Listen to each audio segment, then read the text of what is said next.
Ladies and gentlemen, welcome to the bar.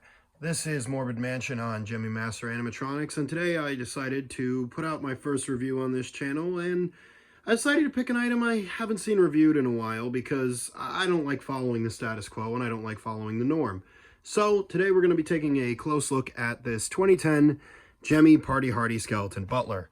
Now, this guy is a little difficult to find these days. You don't see him pop up too often. In fact, I haven't seen one pop up in quite some time, at least a year or two. I got this one last year, a little bit before Halloween. I think like the week or two before. It had been on Facebook for a while, actually, surprisingly. It had been on Marketplace for a while. I'm sure it's because it was local pickup only, and I really only do local pickup, and by local pickup, I mean I've driven about 8 hours before, but to me that's local pickup, so I didn't drive 8 hours for him. I think I drove about 45 minutes, and he cost me $200. Now, that's not too bad considering the original retail for this guy was $200. Now, he was sold at Spirit Halloween Online only and Menards in store, and as far as I know, that was it. He might have ended up at some little garden centers or a couple little places like that, but to my knowledge, those are the only two stores that sold him, and Menards sold him in-store and Spirit sold him online only, which probably helps with his rarity because, well, we don't have very many Menards on the East Coast. They're more of a Midwest thing, so there wasn't a lot of people on the East Coast buying them, and I don't think there's any Menards on the West Coast, but I might be wrong. So because of that, you didn't really get to see him, and a lot of people back then didn't online shop, so not a lot of people bought him from Spirit Halloween. Now, I don't know which store this one came from. He does not have his original box. That's just, to me, that doesn't really matter. For a lot of people, original box is a big deal. For me, it's not. But I got him locally. He came in a Tupperware bin with a bunch of other stuff for $200. I really can't complain at all because he works like brand new. I didn't have to fix a single thing on this guy. No split gears, no locking up motors, no board issues, nothing wrong with him. He works fully. And he has since I got him. I haven't had to do a freaking thing to him. So these later, and I say later in quotation marks, later Gemmy items from like the 2009 upwards period don't really seem to have as many issues as the older collapsible characters. Even the collapsible characters from that time period aren't as bad as the older ones in terms of splitting gears, locking motors, and having board issues. The boards on these pole-based characters are very, very small, and they're located up here. But we'll get into that because I'll show you them without the costume on because, you know, there's people watching this video who might never have seen a pole-based Gemmy item before without the costume. So I'll make sure to show you that and show you what's going on up in there and everything and what he's got underneath the hood pretty much. So, where do I go with this video now? There's no script. This is just me rambling. He is one of 3 characters that have the neck pivot motion where it tilts side to side.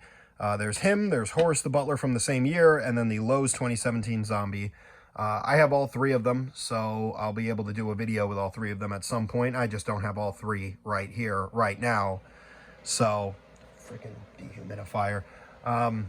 So that's why we're just doing him for now.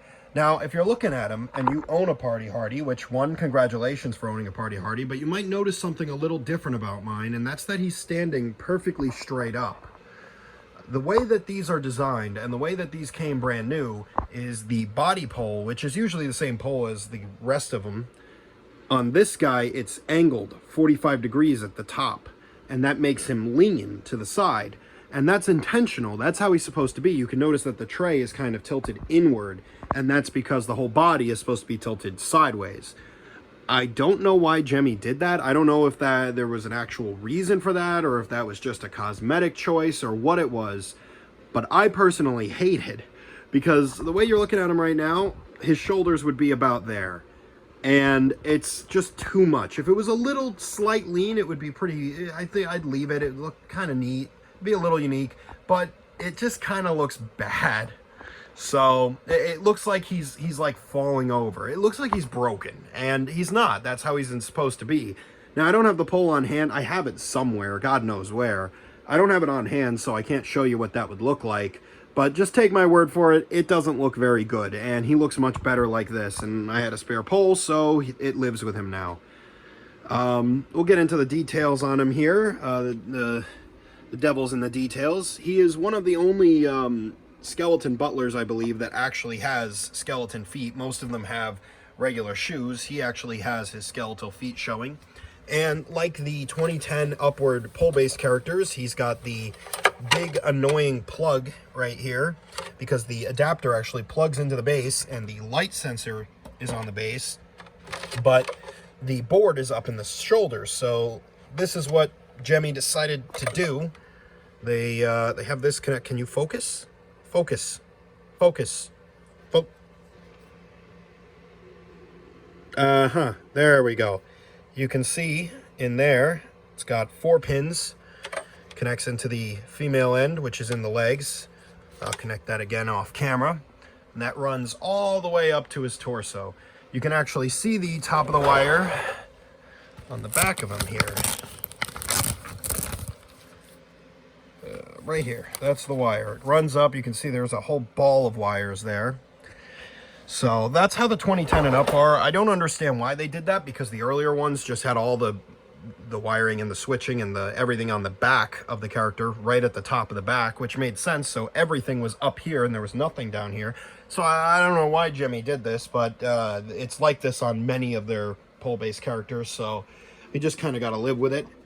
The clothing on this guy is actually fairly high quality. It's above inflatable fabric, but it's not as good as say the Graves the Butler costume over here, which is like a softy kind of velvety material. It's still plasticky feeling. It's definitely polyester, but it's not as cheap feeling as inflatable fabric. He does have some inflatable fabric, I believe, around the shirt area, but here on the pants, and you can even see whether you can see that in the video or not, the bottom of the pants here are cuffed as well. Moving up, he actually has tails. No, not a tail, just one single tail on the back of his tuxedo. And he actually has a cummerbund going around the shirt as well. And I believe that's because this coat-shirt combination is a reuse from Graves. It's been modified, but I believe this is the basic costume that they took and used. He's just got a bow tie instead of the tie. But I'm pretty sure this is the same costume. Different button as well. He's got a Gemmy Butler button on there. I believe it's supposed to be sewn shut, but mine isn't, and I can't really see any indication of it ever being sewed, so I don't know if that's a factory error or if that's how they all are. The shirt is not inflatable. No, that's very soft inflatable fabric. It's very thin inflatable fabric. Still, again, it's some kind of polyester material. But it's a nice material. It's not horrible, and it looks pretty good. It actually holds its shape very well, because these pole-based characters don't have any body filling going on here. So all there is a waist ring down there. You'll see that later, and the shoulders. And as you can see, the costume actually fills out that area very good, and a light wind won't make him look too derpy. So the costume is thick enough to do what it's got to do for these characters. Here in his right hand, we've got a martini glass, which can be removed if you so desire. And he's got the generic holding skeleton hand that Gemmy had. I think this is the same as Drake holding the sword, and God knows how many other times this mold was used. And weirdly enough, this mold appears on a techie item. It appears on Creepy Caretaker. So this isn't a Gemmy mold, actually. I believe this is an off-the-shelf mold from a Chinese factory that just happened to be used on a lot of Gemmy items. You can see he's got his white shirt showing through. Obviously, it doesn't run the whole way. It just stops at the end of the black sleeve, or starts at the end of the black sleeve. In this hand, we've got the generic Gemmy Butler tray. Nothing really new there. It's a slightly different plastic from the older ones. I can't really describe it, but you can just see the way the light hits that one versus this one. This one's much glossier. That one's much more matte. And I don't think that's just the paint. I believe that's actually the plastic used. It's not as heavily detailed as the older ones. You can see they went over it a little bit with a paintbrush. That's not dirt. That's supposed to be this like bronzing color, and it's really not there. It doesn't look that good there. And the handles aren't as detailed. They've done a little bit of slight brass goldish kind of painting on them, but nowhere near what they did on the older ones. And then he's got the generic dancing skeleton hand here, which surprisingly fits in a generic Gemmy Butler tray or Butler configuration, because if you don't know, Graves has a special setup for his fingers to fit through this, but this is just the generic Butler one, and it just fits with this hand. They just got lucky. It's a little loose. It's not horrible, though. You could put some stuff in it, but with these pole-based Butlers, you really can't load up the trays unless you want them to fall over. He's got a couple little pocket squares here in his pocket, which isn't a real pocket, but they're in there. It's the, it's the little things like this that made these older items nice. We've got his bow tie. It's just a bow tie. There's nothing really that special about it. And he's got his collar going around. And another weird thing about this guy that you'll see when the costume comes off here in a second is the actual mechanism is right here. And then the shoulders are held up high because the head actually goes down to about here. You'll see it in a second. It's very weird because none of the other pole-based characters are like that. But for him, it has to be done. And again, you'll see why that had to be done. But it's a little weird. I don't even know why I'm bringing it up now, but I figured I would. Up here, we have the generic skull mold that was used from like 2010 onward for life-size skeletons. Gemmy used this a lot. It actually appeared first on the Coachman for Michaels, but it was used a lot. It was used on him. It was used on Deadhead. It was around town a little bit. It was heavily used, and I think it appeared the last time in 2017. I don't think we've seen it again since. And you can still see the molding line, or where it would be cut out for the light sensor, because the Coachman had the light sensor in the nose, so it's still there. Take the hat off. It's actually a very nice flocked fabric hat. This is about the quality of hat you would buy at Spirit Halloween for like a costume or something. And it's not bad. It's a little deformed from being in the box, I assume. It's got a ribbon around it. It's not a generic top hat. It's kind of got a little bit of a special design to it, and it looks good. And the detailing on the face is really good. The sculpt is nice. The paint work that's done here to weather the skull looks really, really nice. The black around the eyes, the black in the nose. And one of my favorite things about this one, now I don't know if this is all Party Hardy's or just mine, is the jaw actually stops before it can hit the top teeth, so it doesn't clatter. Now, it's not this skull design. You might say, well, I guess the Coachman and the Deadhead don't do that. No, no, no. Deadhead is very capable of clattering.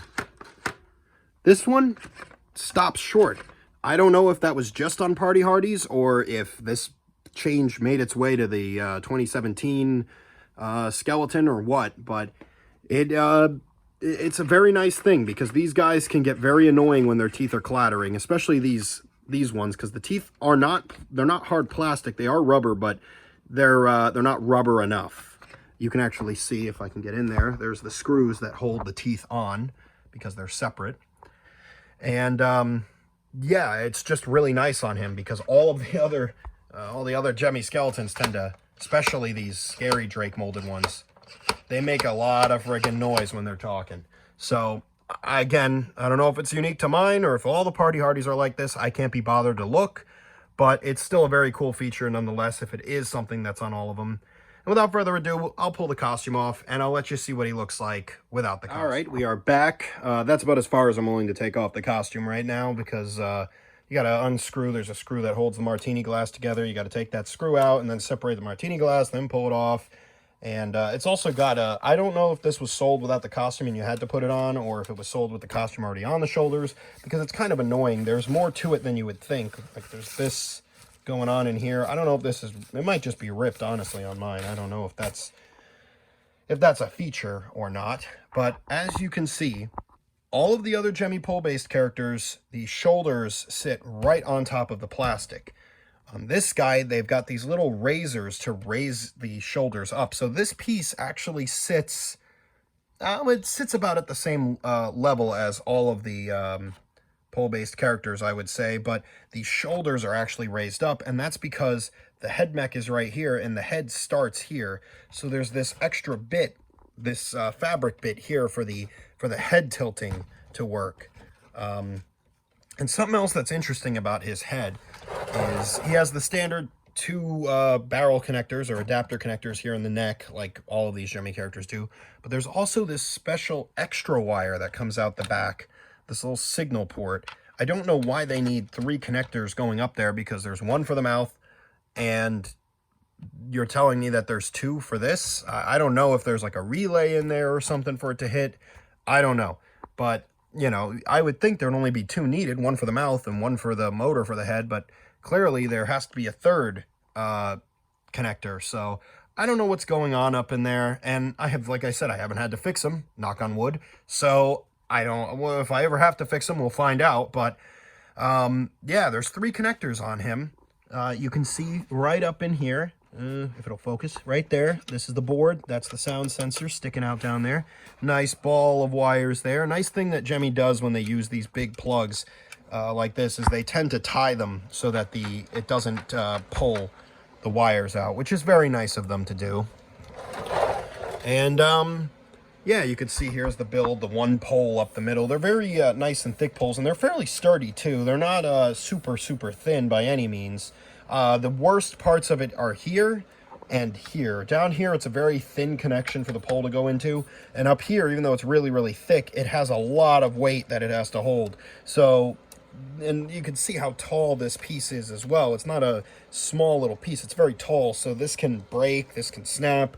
My, what item was it? My Lantern Reaper had this piece all kind of wallered out inside, and he would, you know, rotate around and flip around. Foam's a little annoying on this guy. I haven't gotten around to doing anything about that. This is, I think this is the first time I've even taken his costume off. Here we've got the standard waist ring that's on all of them, and the same standard poles going all the way down. So, built like a regular character up to about there, and then it's the extra stuff going on up here. But, yeah, very unique item. The head animation at the time was unique to him and Horus, but more to him. I would say, as cool as Horus is, this guy is more classic. Even though I don't actually have a Horus on hand. I'm getting a Horus very soon. It's already locked in. Even though, you know, Horus has the human look and all that, there's something about this guy. It's the classic look, the simple look. He's a very simple looking item. He's just wearing the black tuxedo with a white shirt and a red tie. You know, he's got the basic black hat with a red band, very generic skull face. But, you know, it's still, it's a very classic feeling Halloween item. And it definitely gives you those vibes that old Gemmy had that you don't really see in the Halloween industry these days anymore. He's just great. I don't know. I'm running out of words here. I think it's time I put the costume back on and we demo him before I start rambling and we're not even talking about the prop anymore. So give me a sec. I'll be right back. We'll put his costume on. So we got him all back together and ready to operate here. I'm on a try me button. Let's go ahead and see how he works. Now, one thing worth mentioning on these 2010 Gemmy items, I don't think it actually happened on the ones after this year, but almost all of the items that Gemmy did in 2010 have a slight audio delay before he activates. Like, he activates, he starts moving, and the phrase is slightly cut short. Now, that's not, that's what they all do, but it's actually, if you keep using the item repeatedly, it goes away. And the reason for that, from what I've heard, is the amplifier on the board, the thing that actually makes the sound happen. On the older items, the amp, like on him, the amp is always running when he's turned on. Whether he's activated or not, the amp is on. And that's why these older items, I think he's plugged in. Yeah, you can't really hear it. There's always a buzzing sound coming from the speaker. That's the amp constantly going. That's just white noise. These guys don't have that, and that's because the amp shuts off when the item isn't activated. And like I said, the plus to that is there's no speaker humming sound, and I'm sure there's other upsides to like power usage and stuff like that, but it does create that slight audio delay, and you'll hear it here in a second. I'm glad you're here. Things were just dead before you showed up. You'll have to excuse my finger there. I'm no professional. I used to think that working your fingers to the bone was just a figure of speech. You can see that the neck pivoting animation on this guy just looks great. It's such a cool thing. It makes him kind of a jolly fellow, if you will. A little bit of a trickster. No, maybe not a trickster. It makes him feel a little bit more inviting. He's a little jolly. He's a little goofy. A little bit of that going on. Come in, come in. Pay no attention to the other ghosts and beasties that are about. Right this way. You're just in time. We wouldn't dream of starting without you. Do come in, but beware. Some of the residents here are not as friendly as I am.